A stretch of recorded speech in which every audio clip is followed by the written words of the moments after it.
First tonight, there's been a long honeymoon for the Labor government, and now Anthony Albanese is feeling the heat. Labor promised there'd be no changes to superannuation during the election campaign.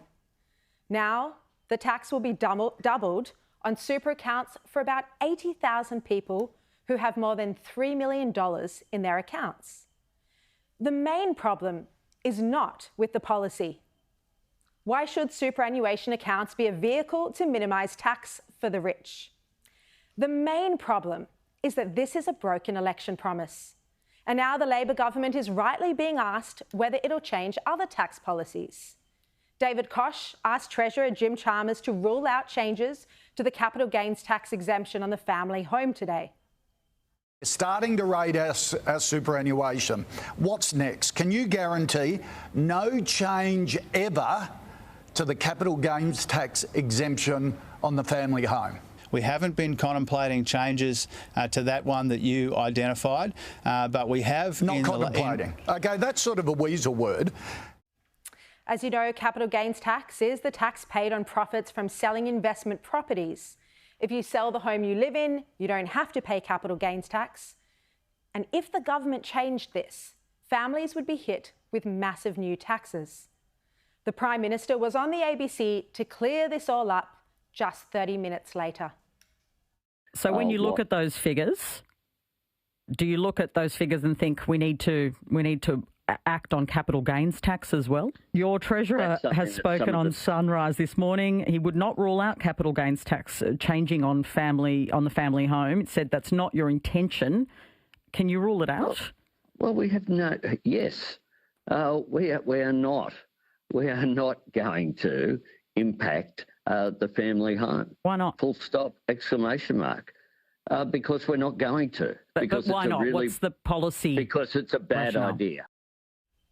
But will the public believe the PM? Because before the election, Albanese promised there would be no changes to super at all, whereas Chalmers said there would be no major changes. And there's a difference. Does Labor commit to the current super arrangements for self-funded retirees and other superannuants? And do you rule out any increases to super taxes and changes to caps? We've said we have no intention of making any super changes. One of the things that we're doing in this campaign is we're making all of our policies clear. We're putting them out there for all to see. There are now reports that tensions are running high between Albanese and Chalmers.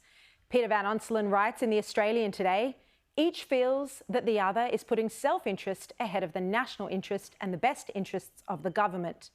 He writes, a cabinet minister confided that their view is that Albo is thinking short to medium term during what will be his time as PM. Chalmers, however, is looking further over the political horizon, given his ambitions to one day lead a Labor government. The opposition says Labor's big taxing agenda is back. Have a look. Inflation can have a big impact on these sorts of thresholds. So the idea that only 80,000 Australians will be affected by this is really just total rot. Many, many more will be affected. This is an attack on aspirational middle Australia, and it should be seen as such. At its core, the policy announced by Albanese and Chalmers to double tax on super amounts over $3 million is certainly a broken promise. They are addressing this. They claim that it is not technically a broken promise because they say it won't take effect until 2025 and there'll be an election before then. It is a broken promise. But is it actually a bad idea? There are 80,000 people with more than $3 million in their super accounts at the moment. This will save a few $100 million for the budget, and Labor is trying to find savings in the budget to take the pressure off inflation. Chalmers knows he's lost skin politically over this.